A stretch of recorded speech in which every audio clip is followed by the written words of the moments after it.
Le patron de Stellantis pense que la guerre des prix lancée par Tesla peut mal finir. Alors, deux scénarios, selon lui. Ah, j'ai hâte de voir lesquels ce sera, selon lui. Une accélération des voitures électriques, si les progressistes dogmatiques gagnent, ou un ralentissement des voitures électriques, si les populistes gagnent. Ah oui, il parle des élections, du coup, aux États-Unis et en Europe aussi, d'accord. Carlos Tavares veut rester lucide. Il sait que l'industrie de l'électrique pourrait prendre une toute autre tournure si Trump venait à remporter les élections américaines. Même chose en Europe avec la montée en puissance des populistes et des forces politiques extrémistes. Le patron de Stellantis promet de s'adapter au fil de l'eau sans peur. De nombreuses crises ont frappé l'industrie au cours des dernières années et Tavares s'assure que nous ne savons plus ce qu'est la peur. Oh là là, quel homme! Il a peur de rien, Carlos! Le géant automobile espère malgré tout pouvoir tenir son objectif de vendre 100% de voitures électriques en Europe en 2030 et 50% aux US.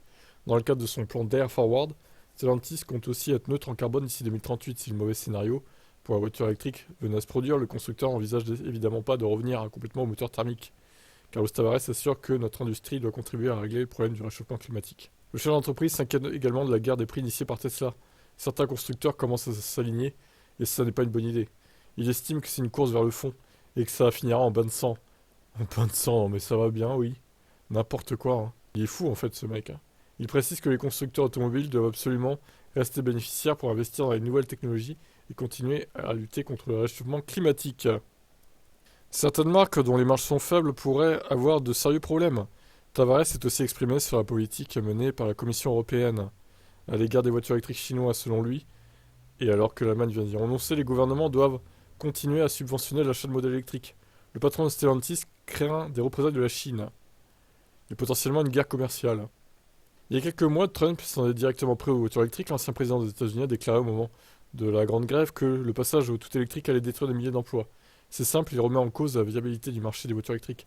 Un indice récent qui prouve que si Trump était amené à gouverner de nouveau, il freinerait très probablement la politique initiée par Joe Biden sur le sujet. On peut craindre la même chose en Europe. Les voitures électriques sont devenues un véritable sujet électoral. Matteo Salvini, actuel ministre des Infrastructures et des Transports en Italie, a dénoncé le projet de l'UE qui vise à interdire la vente de thermiques en 2035.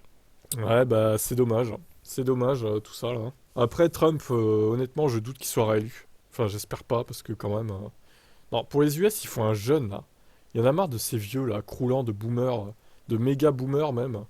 Là, c'est 70, 80, 85 ans, c'est quoi ça? Il n'y a pas des jeunes qui peuvent, je sais pas, 45, 50, qui peuvent prendre la présidence des US? Quand même, merde. Ils doivent avoir ça dans leur carton, non? C'est fou ça, c'est toujours des vieux, hein, présidents là, aux USA là, c'est fou quand même. Quant à Carlos Tavares, bah écoutez, oui, il a raison, hein, peut-être que les élections peuvent changer la donne. Après, bon, moi perso, je vais pas me baser sur les élections de quelques pays que ce soit pour acheter ou non une voiture électrique, hein. Mais bon. Qu'en pensez-vous de ces déclarations?